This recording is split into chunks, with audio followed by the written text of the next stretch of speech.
রাওয়ালপিন্ডির সূর্য সন্তান বলুন আর ফেইস বলুন, শোয়েব আখতার ঠিক তাই। শোয়েবকে আদর করে সবাই ডাকেন রাওয়ালপিন্ডি এক্সপ্রেস। যার জন্য রাওয়ালপিন্ডি বিখ্যাত, সেই শোয়েবের নামে পিন্ডি ক্রিকেট স্টেডিয়ামে গেইট আছে।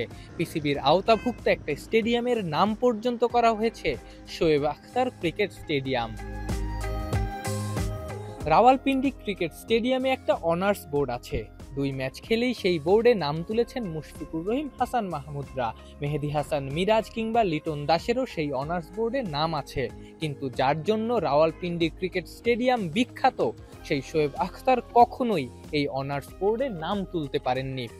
ফুটওভার ব্রিজে সাধারণত মানুষ চলাচল করে, তবে রাওয়ালপিন্ডিতে এই ফুটওভার ব্রিজে বাইক চলাচল করে। বাইক পারাপারের জন্য এই ফুটওভার ব্রিজটা বাংলাদেশের বাস্তবতায় যে ঘটনা, অনেকটাই অবাক করার মতো।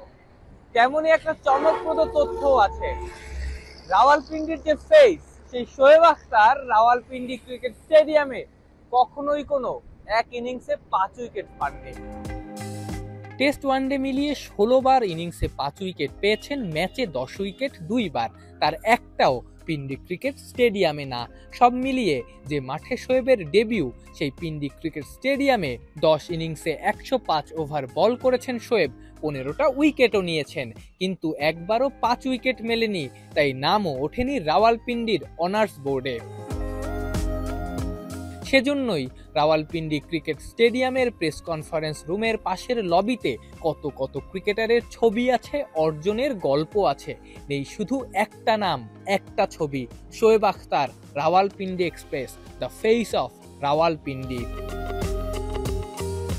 আফনান পিয়াল, যমুনা স্পোর্টস, রাওয়ালপিন্ডি, পাকিস্তান।